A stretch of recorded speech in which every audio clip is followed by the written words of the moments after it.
Hello, everyone. So we have a full moon in Libra this week, and the moon will move into Libra tomorrow evening, and it will be full in Libra on Thursday the 2nd of April. And I am just feeling so many downloads from so much Venus energy this week because Venus also moved into Taurus at the start of the week on Monday. And Venus was in Aries for the last 3 weeks. And Venus in Aries is very fast. It's very, Aries is masculine. It's ruled by Mars. So it's emperor energy. It wants to get shit done. It's great for getting shit done. It's great for like having more clients, more bookings, accelerated action, movement forward. Venus in Taurus is like, come back to the roots, come back to the earth, come back to the womb. It's very, very feminine and very embodied. So it's quite a shift. It's a big shift in energy. So if last week you were like, wow, everything was really picking up and like, things were taking off and I had lots of, attention on the work you were doing or what you were creating. And now you might feel like things have stalled. They've not stalled. It's just a time for us to integrate and actually like take in all of the lessons of what we have learned from that speedy period. So what I actually want to speak about today though is all of this feminine energy is really, really making me reflect on how as a society, as a culture, especially in the West, we are so disconnected from our femininity, like everyone. And our world is predominantly masculine and patriarchal, like the men have run our world for centuries. And I do believe that before that, women ran the world, and there'd be goddesses like Isis up here, and Osiris would be, her man that would worship her and that would honor her and that would deeply respect her in the same way that all humans respect nature. Because the feminine is embodiment of nature, of Mother Earth, her ability to birth, to feed us, to nurture us, to shelter us, the rivers, the trees, the fruits in the tree, it's like everything is so feminine in the world. Like it's so obvious. It's so obvious. But the masculine has tried really hard to persecute the feminine and, was successful in that, unfortunately. And, just think of the witch trials that occurred all over the world. But, like where I'm from in Scotland, predominantly in the 16th and 17th century, horrific witch trials, horrific deeds were done to women, and these were just women like myself who, talk to the moon and talk to the grass and the trees and know that we are part of it all. And that was their crime, was that they were in tune with the rhythms of nature and able to commune with nature. And we all have this gift, we all have it, but we've become disconnected from it. And, it's important to mention that correlation with witchcraft because there's a wounding in our society for people that do have gifts, that do feel that deep connection to the earth and nature, or the sky and the planets and the stars and the moon and the sun. There's a wound there because for a long time we were murdered for having a sacred, conscious connection with the divine. And these systems, patriarchal systems, these men, they didn't like that because they realized how empowered, how much women can actually do. And so it shifted, right? And now we've been in a patriarchal rule for a very long time, and our world is suffering greatly because of it. And of course, within the feminine, within the masculine, there's always divinity in both, but there's also always darkness in both. And so it's finding that balance within both masculine and feminine, something that we need to learn as a society, so that we're not just fully in one and we're not just fully in the other, because that's where we're not in alignment, we're not in balance. So yeah, for me, this returning to my femininity really started through when I traveled to Thailand. Thailand for me was, I get goosebumps just speaking it, was a place of deep healing, deep restoration. I didn't know that I was going to spend so much time in Thailand. Like I decided I wanted to go traveling at the start of 2024. Originally I was going to go to Italy and do a little work away for like 3 months, and then I was like, I feel like I'm meant to go further overseas. Everyone I was speaking to, I kept meeting people that were like, I'm going to Southeast Asia, I'm going to Southeast Asia. I was like, okay, I think I'm supposed to go to Southeast Asia too. And I didn't really have much of a plan, but Thailand was the first place I went to, and I fell in love with it, like really head over heels in love. I'm very honored, privileged to have traveled, seen many countries in my life, but Thailand is like no other place I've ever been. It is just a place that really holds you and that really allows space for your healing to happen in a very natural and a very feminine way. And so I was actually dealing with some of the hardest kind of inner work I've ever done, like a couple weeks after I got to Thailand. I started to remember some experiences of early childhood that had left me traumatized, but in a way which affected my physical body and my in a way it was like buried in my subconscious. So because I couldn't remember the visceral memory of the trauma, it lived in my body for a long time, and it still in a way is, but I'm learning how to communicate with it and work with it and love all parts of myself.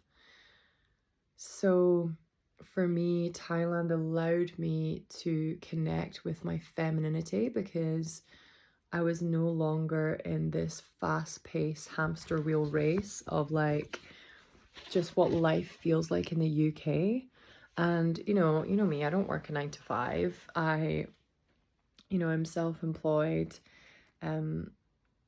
astrologer, tarot reader, Reiki practitioner, witch. Like it's hard to umbrella term what I do. But I've not worked a 9 to 5 for a long time, if ever. Like I always just have like multiple kind of jobs. That works better for me. But we're still, even if you're not in like a 9 to 5, it's just like the energy in the UK is very dense. It's very stressed. The health of people here is very bad, mentally, physically. We're very much caught up in just trying to fix ourselves in a very quick way. And yeah, the issue is we believe that we're broken. We believe that there's something that needs to be fixed, instead of seeing ourselves as inherently whole and, beautiful in all aspects of dark and divine that we hold within ourselves. And so, yeah, for me, my time in Thailand, especially the north of Thailand, really just gave me this space, this container where I was able to dive, hear the birds singing, very deeply into my own femininity. And what that looked like for me was a lot of rest. It was allowing myself to receive. It was eating fresh fruit every day, dragon fruit, mango, coconut straight from the coconut, coconut water. It was replenishing my vessel. It was reading when I want to read, journaling, praying, moving my body, singing, visiting sacred sites, being with the earth, listening to the earth, letting the earth hold me. And yes, I've always felt deeply connected to nature, but my time in Thailand really synced me up with, yeah, just this like unconditional love for myself and for the feminine and everything that we have gone through, we have experienced as women, as people with wombs. And yeah, it just offered me a place where I was really able to give love to the parts of myself that were like screaming for love, but I was never able to tend to them at home, because it was like no one else is tending to them. No one, like, no one else is tending to their own parts.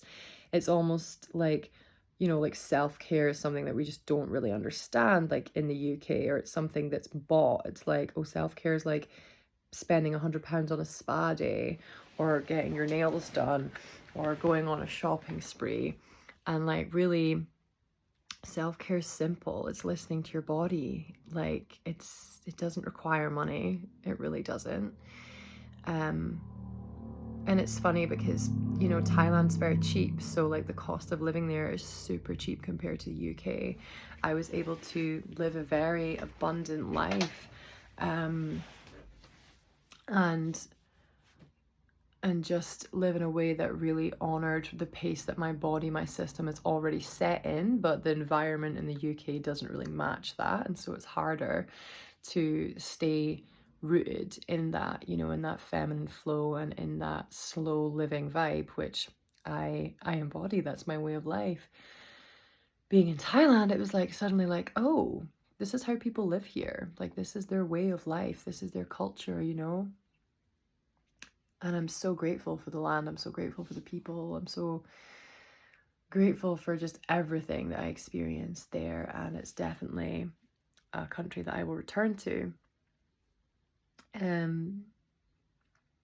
So yeah, for me, I just feel like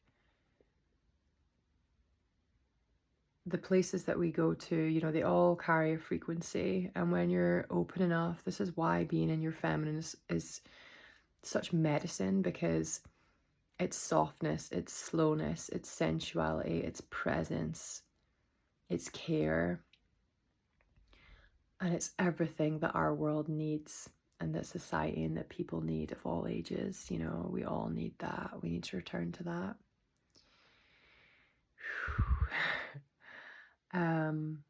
And that's why I feel so called to these types of places that carry that frequency. So just now I'm feeling really called to go to Indonesia, something that I'm like beginning to put into motion and manifest. And it's the same energy, you know, like Mama Bali, the island of the gods. It's the same energy of being held by the earth. And it's so simple. Like, it's just eating well and having the sun on your face and swimming in the sea and connecting with the culture and talking to people and just existing. And it's medicine. It's literal medicine. You know, like our holidays, for me, I find it mind-boggling how humans go on holiday and then they pack their schedules, and it's like, are we not going on holiday to take a break? Or, you know, like a lot of people go traveling, but they're still traveling in the same energy as if they were at home. So it's like, what's next on the itinerary? You know, like, where are we going for tea? What are we doing tomorrow? What activities are we doing? It's all so masculine. All of that is so masculine and so structured, and it doesn't allow us to open up our crown, open up our energy field to be guided by spirit, by angels, by the divine. So yeah, I hope that makes sense. I'm very much in a flow state today and just have many musings on femininity coming through. And for me, when I think of, you know, how I became so safe in my feminine, it was Thailand that showed me. Thailand guided me. It showed me how to soften into my femininity, to feel safe enough to be my femininity, because that's the issue. We don't feel safe to be soft. And there's so much strength in softness. Like, really, that takes strength in a world where everyone's just like, what's next, you know, like very much like in a control energy, in a push energy, in a forceful energy. It takes big balls, it takes a lot of strength to soften and to go slow, to choose to go slow and to trust. But I really do believe that that is the way forward. That's the paradigm shift. That's how we change our reality on earth for everyone. So let me know if that resonates. And if you have visited Thailand, then drop a comment. Let me know what your experience was, what energy you felt there. Yeah, and happy Libra full moon when it comes. Sending love.